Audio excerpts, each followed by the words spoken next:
sais pas faire la liaison avec ces mots-là et il est temps que j'intervienne. Arrête de rajouter un T à la fin de va. Il va être content de me revoir.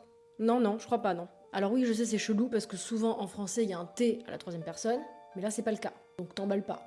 Et oui, je sais, à la forme interrogative, on dit va-t-il. Mais là, c'est pas la forme interrogative.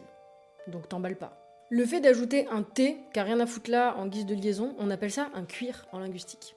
Le chiffre 8, en revanche, il finit bien par un T, lui. Alors arrête de dire que ton pote a 8 enfants, peut-être. C'est imblairable, voilà, tout bonnement. Même chose pour 20, hein. Il n'y a pas 20 oiseaux, non. Tout comme t'as pas 100 euros. Sûrement pas.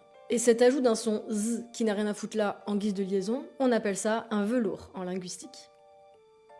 Bon alors, tous les ce qu'ils ont dit, ce qu'ils ont fait, comment te dire? Bah, si t'as plus de 5 ans, c'est juste pas tolérable en fait. Même chose quand t'essayes de faire le mec chaud et que tu veux utiliser le mot point et que tu dis par exemple ce n'est point à moi de le faire, bah t'es pas chaud du tout. Alors je t'ai parlé des cuirs et des velours, qui sont des liaisons erronées assez spécifiques en fonction de la consonne. Mais de façon plus générale, une liaison fautive quelle qu'elle soit, on appelle ça un pataquès. Alors tu connais forcément ce mot parce que tu l'as déjà entendu dans l'expression en faire tout un pataquès. Bah voilà, sache qu'au départ, c'est un terme de linguistique qui désigne une liaison fautive. Et tu peux me remercier.